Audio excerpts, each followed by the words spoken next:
बड़ा भाग्य मनाते हैं, बड़ी कृपा होती है यदि यहाँ के संत वैष्णव जनों की यदि हमारे ऊपर कृपा भर हो जाए, कोई भी संत वैष्णव हमको अपना ले।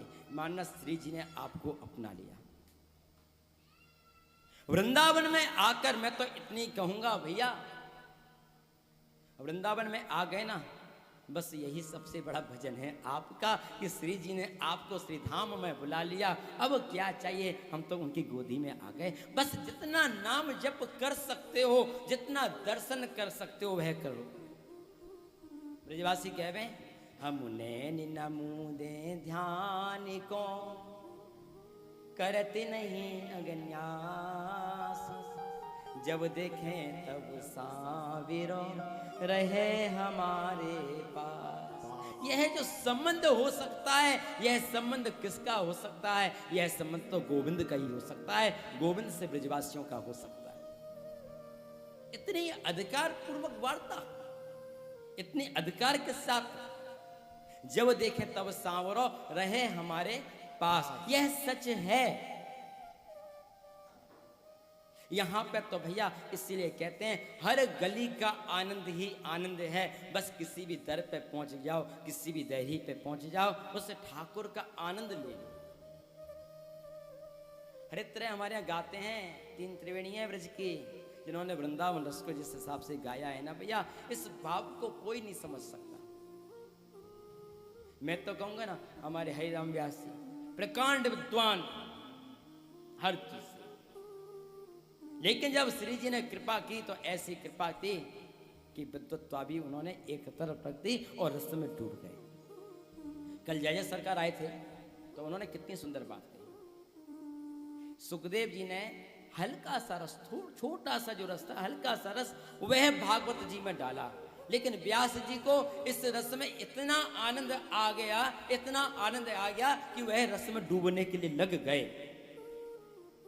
इतने वेद वेदांत लिख दिए, इतने पुराण लिख दिए, उसके बाद में यदि व्यास जी के दिल को यदि सुकून मिला तो कृष्ण के नाम को गा के ही तो मिला।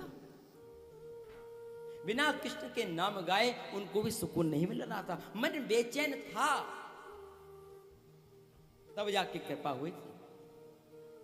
तो जब सोचिए आप कि वह जब श्री कृष्ण को जपने से इतना रस आता है, तो हम तो भैया वहां के उपासक हैं कि सेवा कुंज के महल में अजरज देखो जाए, थक कर बैठी राधिका मोहन चरण दबाए। यहाँ तो यह आनंद है जिस कृष्ण को भजने से ब्रह्मा विष्णु महेश जिनके चरणों में पड़े हुए हैं, इनके कृष्ण के श्री चरणों का ध्यान कर रहे हैं। भागवत जी में कह देते हैं कृष्णम वंदे जगत गुरु।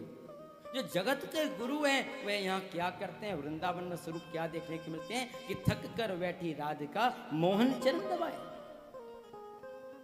यह दिव्य आनंद कहाँ मिलेगा? इसलिए तो कहता हूं भैया, ये वृंदावन का जो रस है, जो रसिकों का भी जो रस है, वह मिला करता है श्री धाम वृंदावन में।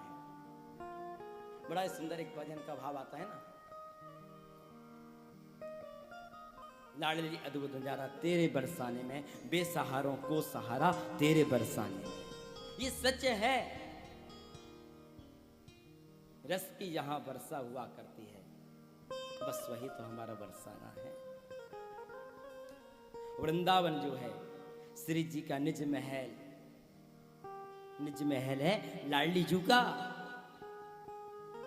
इसलिए मैं कहता हूं वृंदावन में आने के बाद तो बस भैया एक ही चीज मेरे मन में हो जाए, वृंदावन के मंदिरों का दर्शन करो, आनंद लो। और ये नहीं, हमने बाहर देखा है, अक्सर जाके काफ़ी जगह जाते हैं तो हम क्या देखने को मिलता है, हम ठाकुर जी के सामने जाते हैं और आंख बंद कर लेते हैं आके। ऐसे बहुत से लोग लगाते हैं ना, ध्यान देखा होगा, लगाते हैं।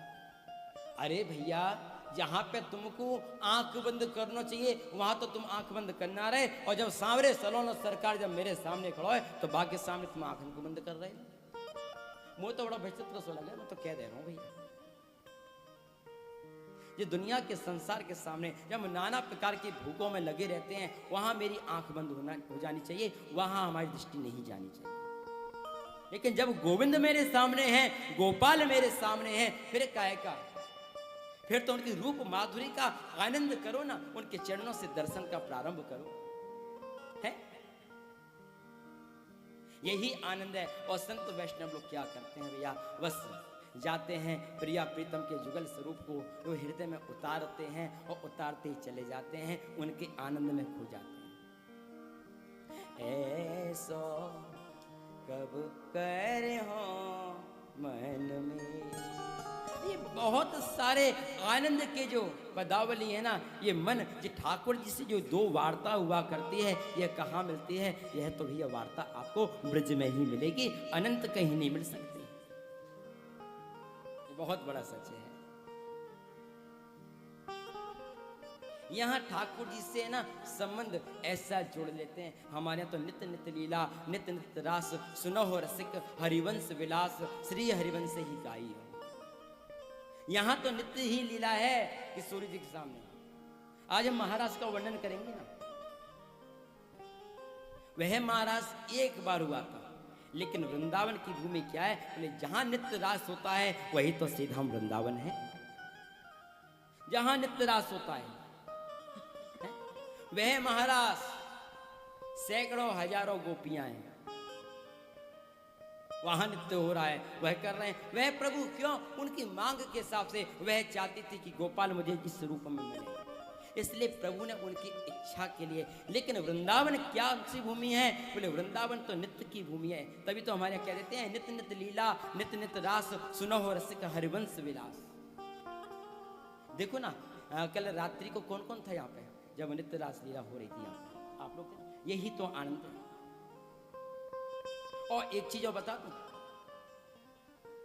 बड़े बड़े संत जो हुए ना, रसिक संत, रासलीला को, नित्य रासलीला का जिसने दर्शन किया, श्री जी का, ठाकुर जी का, नित्य विहार का जब दर्शन कर लिया ना, तो फिर बस वह वृंदावन का ब्रज का ही हो गया।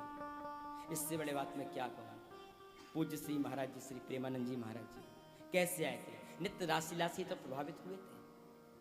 आज देखिए नित्य श्यामा श्याम के गुणगान में लगे हुए, नित्य ही लाड़ लड़ाने में लगे हुए हैं। देखो बाबा के ऊपर कैसे कृपा है। और इतना बता दूं, यदि श्रीधाम वृंदावन आप आ रहे हैं तो किशोरी जी आपको बुला रही हैं, किशोरी जी की आज्ञा से आ रही हैं। तो कहां आ सकते हैं वृंदावन? कौन आ सकता है? सीमा से बाहर है जावे, सीमा ते सोचते हैं कि हम मथुरा जाएं, यहां जाएं, आएंगे और आते आते आते आते ऐसी लीला होगी कि आपका वृंदावन में प्रवेश ही नहीं कर पाएंगे। सोचते रह जाओगे फिर भी आ नहीं पाओगे। यहाँ कौन आता है? जब तक लाडली जो कृपा नहीं करती हैं, जब तक इस ब्रज में प्रवेश नहीं होता है। हमारे यहाँ तो किसी का प्रवेश नहीं है भैया। यहाँ तक तो ब्रज का जो भाव है, गोपियाँ का, सहचरियों का जो भाव है, बस यही ब्रज में आते हैं। इसके अलावा इस ब्रज में कभी कोई नहीं आता। प्रेम चाल बाकी चलन, मन पग नहीं ठहरा, नक्श के उर्झे नेमुते, ते कैसे तह जा। प्रेम की बात वाणी से अधिक सूक्ष्म है। कितने भी वाणी पढ़ लेना, कितने भी ग्रंथों को पढ़ लेना, लेकिन आपके हृदय में यहाँ प्रेम आ जाए, रस आ जाए, बस वहीं आपकी वाणी पवित्र है। हम कितने भी बड़े, अच्छा देखो ना, बड़े बड़े ज्ञानी पुरुष आ रहे हैं वृंदावन, किस भाव से आते हैं? जब हम वृंदावन चलते हैं, हम देखते हैं कितना बड़ा प्रेम है। आए और जहां देखा श्री जी को लाड़ लड़ाते हुए संतों के दर्शन करे, करम पकड़ लिए, हाय ये क्या, मैंने तो अभी तक ये कहीं देखा ही नहीं। बस वहीं से अश्रु बहने के लिए लग जाते, चरण पकड़ ले के प्रभु कृपा करो। हम तो इस वेद वेदांतों में घूमे बैठ रहे थे, महापुराणों में बैठे घूम रहे थे, हमें नहीं पता था यहाँ तो नित्य लीला हो रही है, यहाँ तो नित्य लीला होती है। हमारे यहाँ तो भैया हमेशा नित्य लीला होती है। सेवक जी महाराज कहते ना, प्रथम सुने श्री भागवत। उन्होंने क्यों कहा ये शब्द? इसलिए कहा, जब तक भागवत आपके हृदय में, मन में नहीं उतरेगी, जब तक आप कृष्ण के स्वरूप को नहीं पहचान सकते। इसलिए जीवन में राधा नाम के तत्वों को जानना है, मृच के रस के तत्वों को जानना है, यहाँ की परंपरा के रस को यदि जानना है तो पहले कृष्ण के नाम को अपने हृदय में उतारें। जब हम कृष्ण के नाम को अपने हृदय में उतार लेंगे उसके बाद ही हमारी प्रीति वृंदावन से होगी भैया। फिर तो ठाकुर जी कहते हैं जो ठाकुर को मोहित कर ले वह सिर्फ एक ही है, वह कौन है? ब्रजवासी।